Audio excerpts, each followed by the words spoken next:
ठीक है, it is AB. AB क्या है इसमें? A TV tower stand vertically on the bank of a canal. तो ये AB जो है वो TV tower है, that height of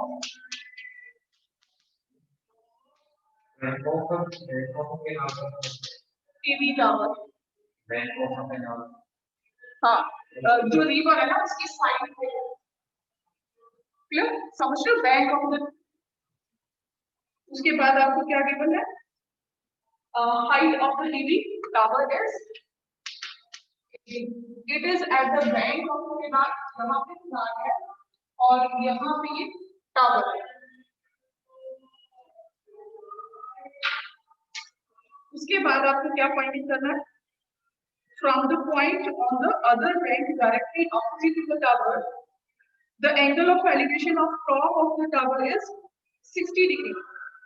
दूसरी तरफ ये दूसरा एंड है कैनाल का, ये दो एंड हो गए, यहाँ पे टावर है और यहाँ से angle of elevation of top of the tower, how much? This point is C, ये एंगल हो गया 60 degree. From another point 20 meter away from this point on the line joining this point to the foot of the tower, ठीक है, 20 metre away जो angle of elevation है वो कितना बोला है? 30। यहाँ से अगर और 20 मीटर, तो ये वाला एंगल जो कितना हो जाएगा? 30 degree. And let this point is T. Figure is already given in the book. लेकिन फिर भी आपने जो फिगर बनानी है तो बुक की फिगर नहीं देखी, स्टेटमेंट को देखिए और फिगर बनाइए। इसमें ऑलरेडी गिवन है, ठीक है? तो 30 डिग्री हो गया। Find the height of the tower and width of the canal. आपको दोनों चीजें फाइंड आउट करनी है, AB as well as BC, दोनों चीजें फाइंड आउट करनी है। तो हम क्या करेंगे? हमने हाइट ऑफ द टावर ले ली AB, ठीक है? BC क्या होगा?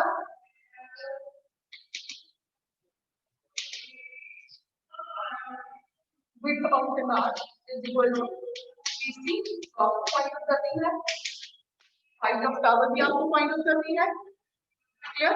एंगल ऑफ एलिवेशन ये वाला,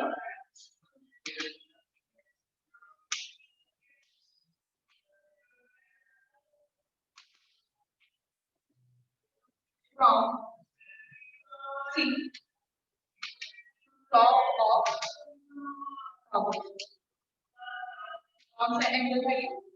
AC B, that is how much? 60, clear? दूसरा एंगल ऑफ एलिवेशन क्या है?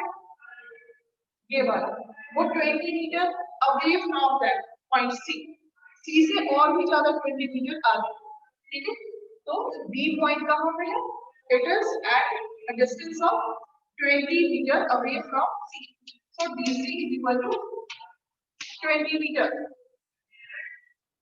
और दूसरा एंगल कौन सा गिवन है आपको? Angle ABD from point B, angle of elevation कितना हो गया? 30 डिग्री, क्लियर? ये सारी इंफॉर्मेशन होगी जो आपको given. Now you have to plan, क्या क्या निकालना आपको? पहले तो इन दोनों में रिलेशन निकालना पड़ेगा, ठीक है? BC की वैल्यू निकालें इन टर्म्स ऑफ H, फिर BC plus 20 again in terms of H, clear? दो इक्वेशंस बन जाएंगे आपके पास। Should be start now. अब पहले हम कौन सी फाइनल कवर करेंगे? Final ABC, in final ABC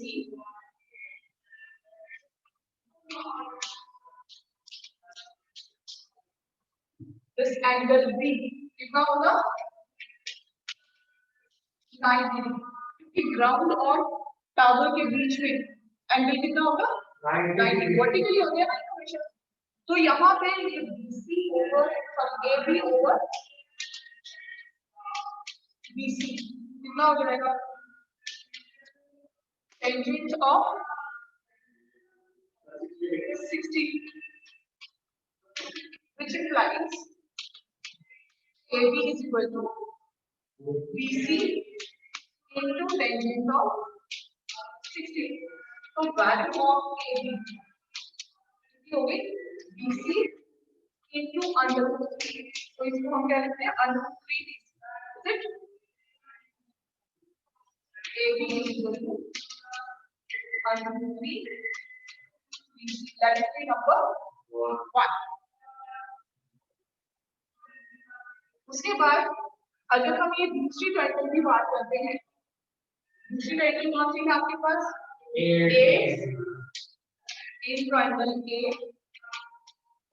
B again angle B कितना है 90 डिग्री, तो ये राइट एंगल ट्रायंगल हुई AB over what should be written? This is BC plus 20 लिख सकते हैं. जो आपके पास डिस्टेंस है BD is equal to tangent of 30, which implies यहाँ से जो वैल्यू है AB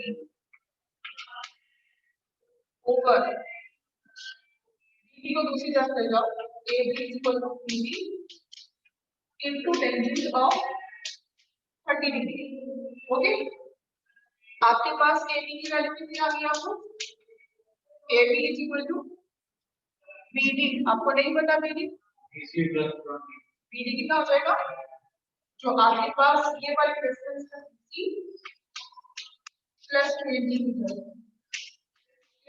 into tangent of 30 1 over 1/3. अब ये दोनों वैल्यूज इक्वल होंगी, like every number comparing 1 and 2. दोनों इक्वेशंस को जब आपने कंपेयर किया तो आपके पास क्या आ जाएगा? फ्रॉम 1 and ये भी AB की वैल्यू था और ये भी AB की वैल्यू, वो should be equal. It means under 3 BC is equal to how much? BC plus 20 over under 3. From here we can find the value of BC. Which implies BC is equal to under 3 into under 3 कितना हो जाएगा? 3 BC is equal to BC plus 20.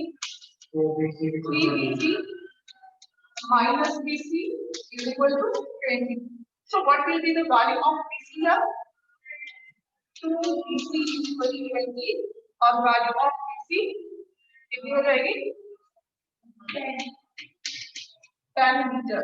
ये वाला metre में था. BC क्या है अब आपके पास? It is the width of the canal. कितनी होगी? 10 मीटर. अब ये वैल्यू आप कहाँ पे डालोगे? चाहे फर्स्ट इक्वेशन में डाल दो, चाहे सेकंड में डाल दो.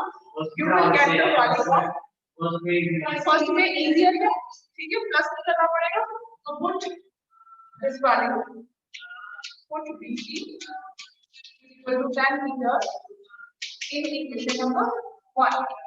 So what is equation number 1? AB is equal to under root 3 BC. So it will be under 3 into 10. So AB is equal to 10 under root 3 meters. ठीक है, इसको हम ऐसे भी लिख सकते हैं under root 3 नहीं लिख सकते ना, क्योंकि इसमें मिस्टेक हो सकती है under root और उसमें. तो हम जो भी नंबर है पहले लिखते हैं, under root वाले को बाद में लिखते हैं. So this was the answer. तो आपके पास आंसर क्या आ गया? Width of canal.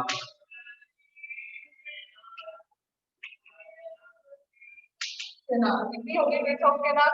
10 meter. And height of tower?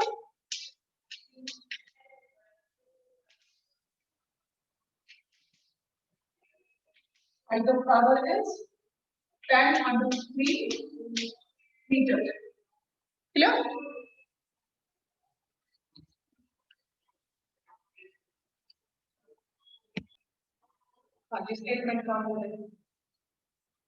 as observed from the top of a 75-meter height है उसकी, और क्या है, लाइट हाउस।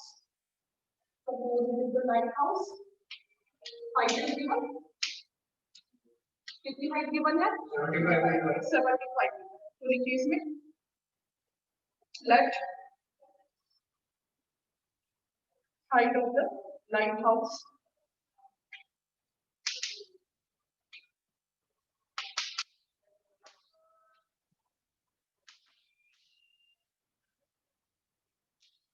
क्या है,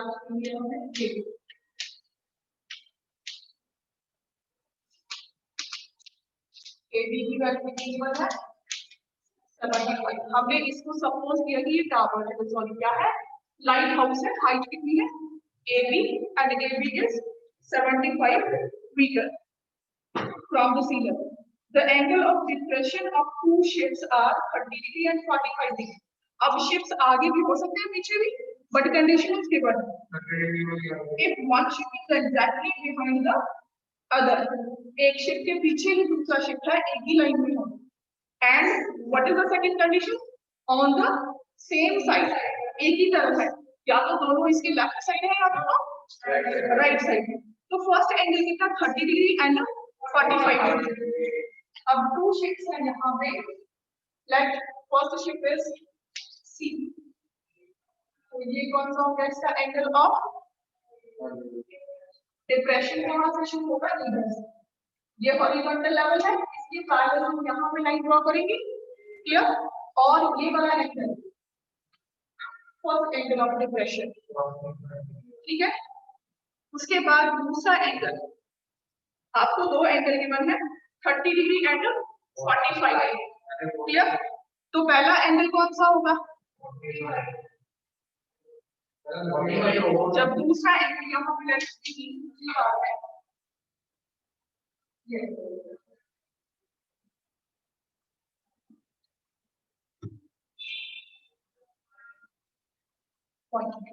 क्लियर.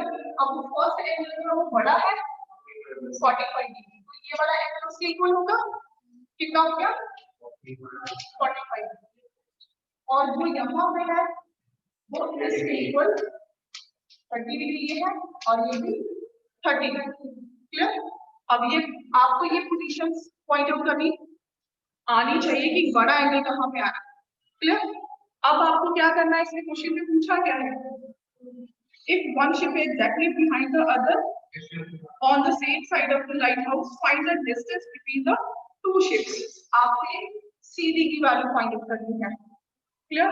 अब क्वेश्चन को देखिए, ये आपके पास हाइट है, ये एंगल है, in small angle what will be here, BC निकल जाएगा. तो पहले एंगल ऑफ डिप्रेशन,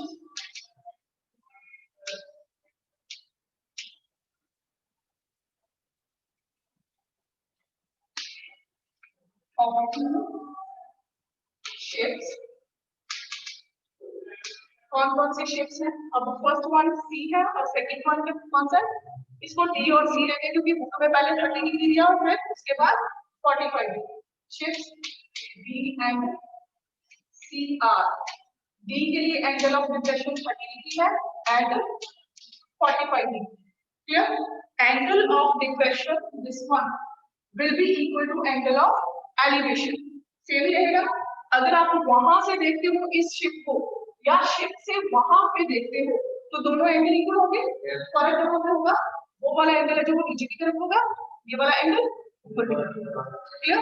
तो आपके पास एंगल जो है डी वो कितना हो गया 30 डिग्री, एंड ये एंगल सी पे दो एंगल बन गए, तो कौन सा एंगल हुआ, angle A C B is equal to 45 degree. ये कौन से एंगल है दोनों, अगर ये 45 है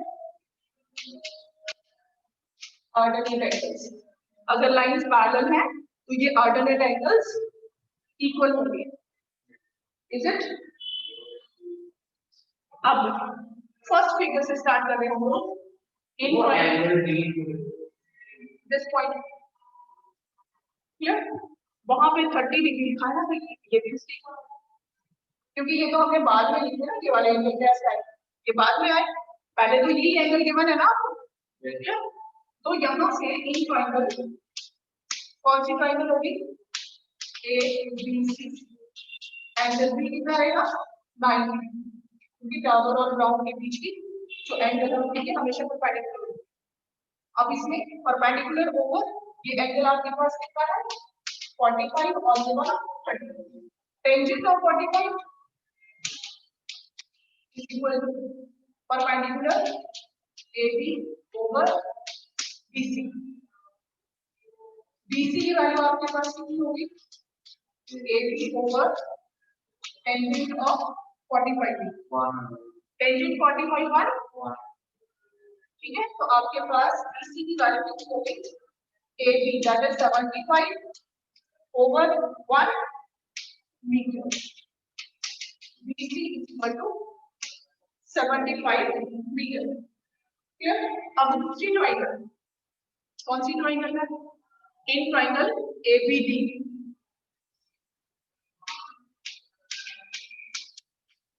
in triangle ABD again here angle B 90 degree. Clear. आपके पास बी एंगल 90 डिग्री है, तो कौन सा फॉर्मूला यूज करोगे, आपको ये डिस्टेंस फाइंड आउट करनी है ना, ठीक है। अगेन टेंजेंट ऑफ 30 गिवन नहीं है, लेकिन जब भी कोई चीज परपेंडिकुलर टू ग्राउंड है तो उसका 90 होगी ना। हाँ जी, in triangle ABD what will be here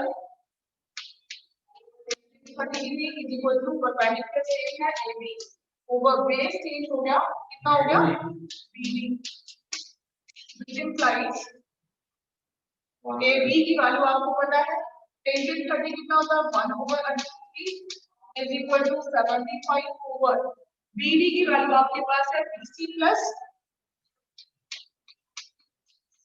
लिख सकते हैं। अब ये BC की वैल्यू जो आप कैलकुलेट कर चुके हो 75 लेट मी नंबर 1, उसमें नंबर 1 डालो, which implies 1 over √3 is equal to 75 over BC is 75 plus CD जो आपने फाइंड आउट करना उसको एज इट इज रखना। क्लियर। और ये वैल्यू कहां से डाली आपने, फ्रॉम इक्वेशन 1। इसका तो फिगर तो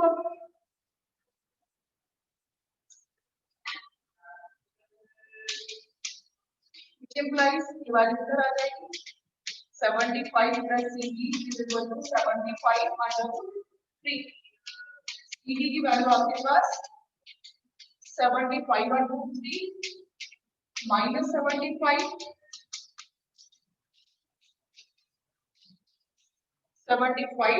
in the bracket √3 minus 1। Clear. अब फिर से यहाँ पे √3 को सॉल्व करने की जरूरत नहीं है, कब करोगे, तब ये वैल्यू डालने की जरूरत है when in the question you are given take √3 equal to 1.73 वो भी वैल्यू आपको गिवन। अगर वहां पे नहीं गिवन है तो आप क्वेश्चन को इजी से ओवर कर सकते। क्लियर। क्या क्या पूछा था आपसे, सिर्फ एक पूछा था, ठीक है, distance between the shapes, so write down therefore distance between two shapes is how much 75 √3 minus 1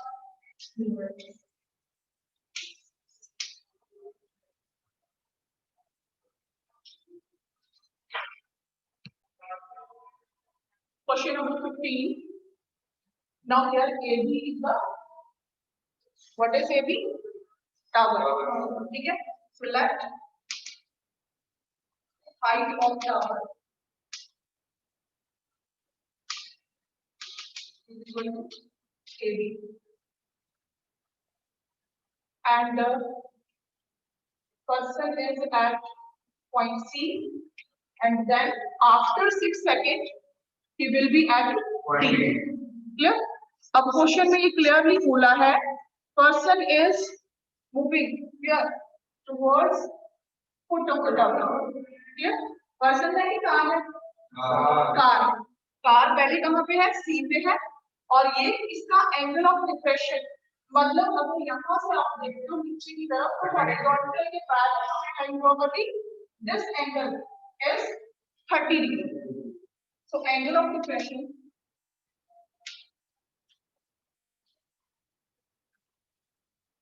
of car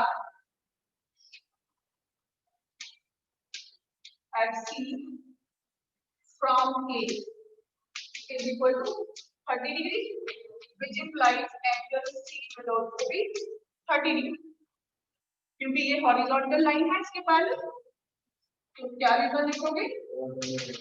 alternate angles. Similarly after 6 second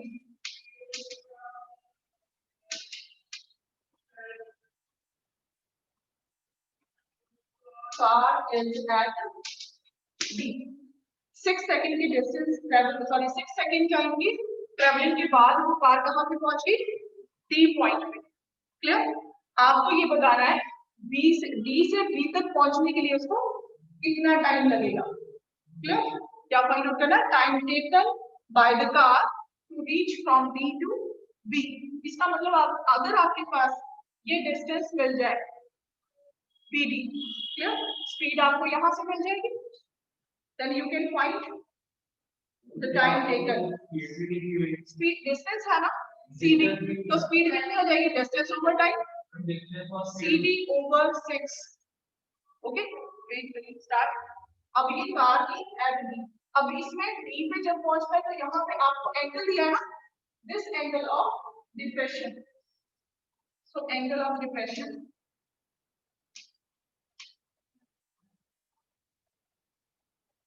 from A to B कितना है ये? दूसरा एंगल ऑफ डिप्रेशन कितना हो गया? 60 डिग्री। तो ये वाला एंगल आपके पास कितना हो गया? 60 डिग्री और ये 30 degree, which implies angle B is equal to 60 degree। Again alternate angles, alternate angles। अब देखिए आपको अब यहाँ से क्वेश्चन स्टार्ट होता है।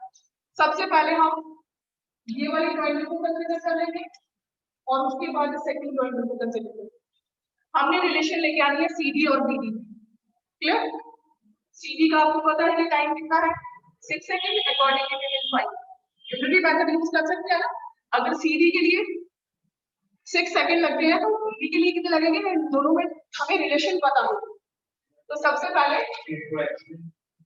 नहीं कुछ नहीं है, AB है ये in triangle AB, angle B क्या होगा?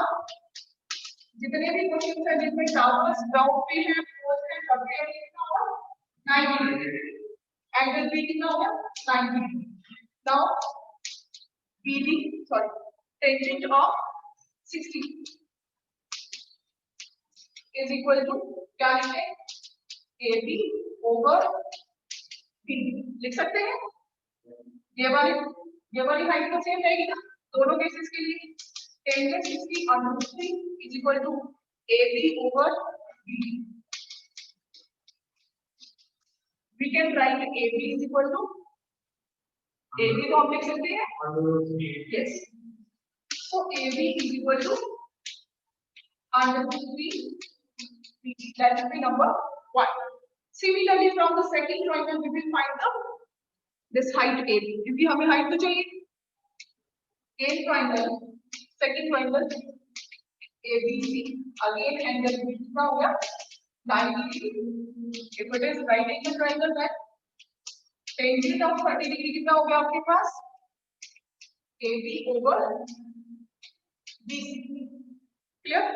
अब इसको हम क्या लिख सकते हैं? Tangent 30 1 over √3 is equal to AB over BC को हम क्या लिख सकते हैं? BD plus C। क्लियर? अब यहां से हमें रिलेशन मिल जाएगी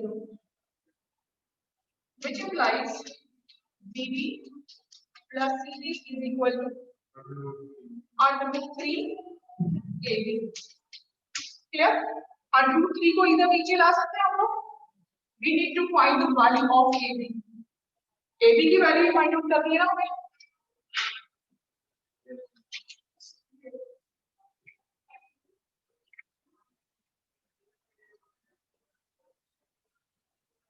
हाँ जी, वहां से आपके पास ए बी की वैल्यू कितनी आ जाएगी, A B is equal to this value B B plus C B over 1/3, that is the equation number. Now compare 1 and 2, दोनों ए बी की वैल्यूज है, it means √3 B B is equal to BB plus CB over √3. Okay?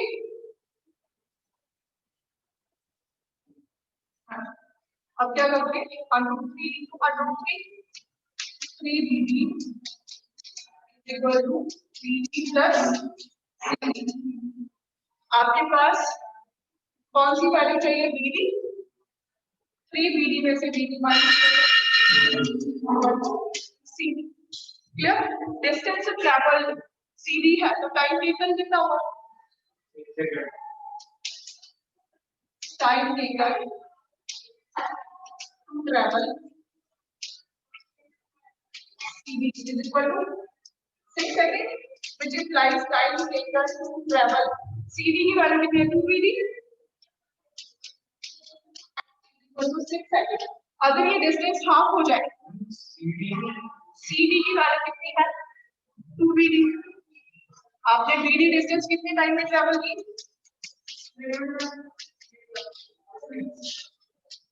3 second. यही आपसे पूछा, ये वाली distance है, इसको ट्रैवल करने के लिए कितना टाइम लगेगा. So it is the answer 3 second.